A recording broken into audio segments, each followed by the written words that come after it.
What's up, guys? It's the Reality Grizzly. Y'all already know I don't like to waste no time, so let's get to it. As the second part of the reunion continues, Mia clarifies how Ink could have thought Jeremiah was his son.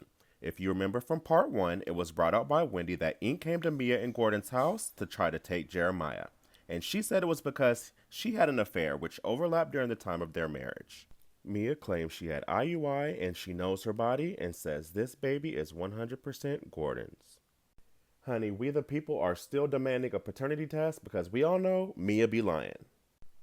Next, they show Giselle's package, and right as it ends, Giselle confronts Wendy and says, "That's a lie." The issue Wendy had with Giselle was that she spoke ill of her mom when she was in the hospital. Giselle said she had no idea Wendy's mom was in the hospital, nor did anyone tell her, so she won't be apologizing. Andy breaks it down for the girls, but they still fail to see each other's side. We then get into the unfortunate passing of Giselle's father, who passed away from brain cancer, so we do send our deepest condolences. He was an activist who seemed to always live life happily. Apparently, before he passed, she claims that he wanted to have a celebration of life, which they were able to make that happen. It looked beautiful, and he also was able to make Grace's graduation. As all the women are getting emotional, Andy asks why Candace is tearing up, and Giselle scoffs it off and says she's always crying even when it's not about her. This woman hates Candace so much she can't even accept sympathy from her. Now that's gross. Just goes to show you how evil Giselle really is. We then get into the scene where Giselle makes the biggest deal in the world about Candace and Wendy's faces at the table when she was talking about where Grace will be attending college. Candace claimed Giselle was basically overreacting and weaponizes her daughters against them. Karen interjects and says, "We all make faces at each other." Giselle is so shallow-minded that even when Candace says nothing, she still finds fault in her silence. Wendy says she actually congratulated her about Grace's college decision and even asked if she was going to be an AKA. Giselle claims she never congratulated her. "It never happened," she said. Candace chimes in and says, "I heard it. Unfortunately, there was no footage, but I believe Wendy did congratulate her off camera, and Giselle knew it was off camera, so she knew she could deny it in her benefit." Andy then gets into the Giselle and Jason of it all, and she says the relationship is all good. She's actually going to see him after the reunion wraps. But it was brought out that he was seen with the mystery woman. Giselle says she doesn't care about anything that she can't see past her eyeballs. Sounds like a Robin and Juan situationship if you ask me. But anyways, she says they're allowed to have fun, but just as long as it doesn't make them look crazy to the public. Too late. But if she likes it, I love it. She also says she's seeing other people. Clearly she's dating and getting to know other people, as she should.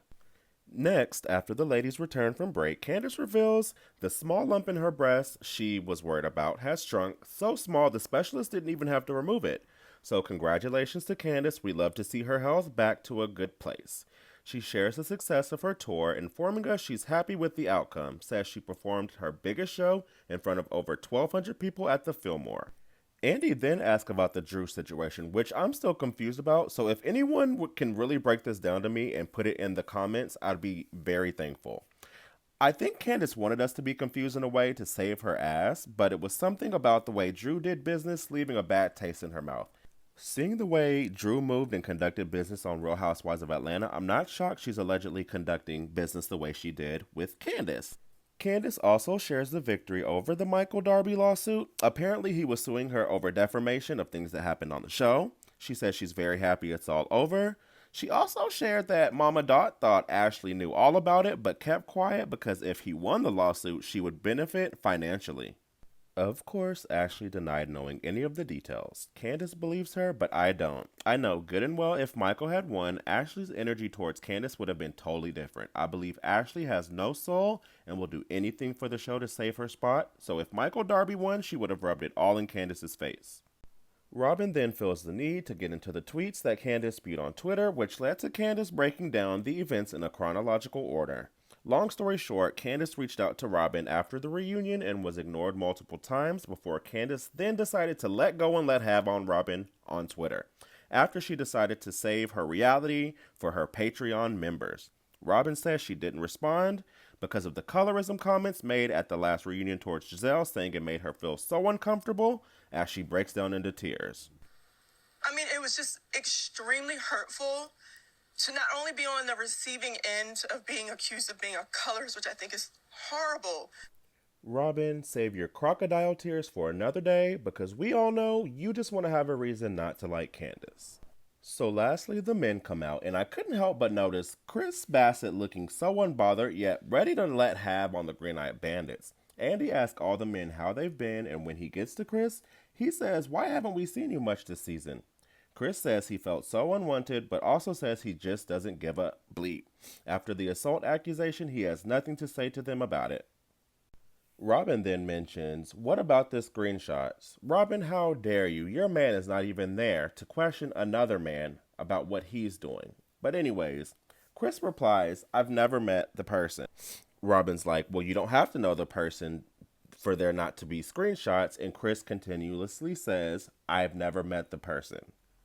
Chris basically pays it dust, saying, "The woman said she did, but she didn't, but she did." Like, girl, gone on. You don't know what you want your story to be. It is what it is. But then she said she didn't lie about it. She retracted the lie. So, again, I did, and I didn't.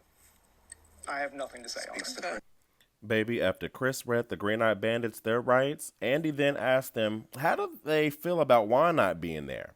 They all say, "We're just here to support our wives." Gordon even says, he's just here to support his ex-wife. He is so shady, I live for it. Then we finally get into Gordon's shocking announcement. Production has been stringing along since the first part of the reunion, eye roll, as he and Mia tear up uncontrollably. I do feel like he's going to reveal he's sick or something cancer related, but I really hope I'm wrong. Were y'all here for Chris Bassett clearing the Green Eyed Bandits? Will Giselle and Wendy be able to make amends now that Candace won't be returning next season? And are we over this colorism conversation? Does it really exist on the show, or are the ladies just pulling shit from thin air? Let me know in the comments, and don't forget to like and subscribe to my channel, and I'll check back in with you guys on the next one. Peace out.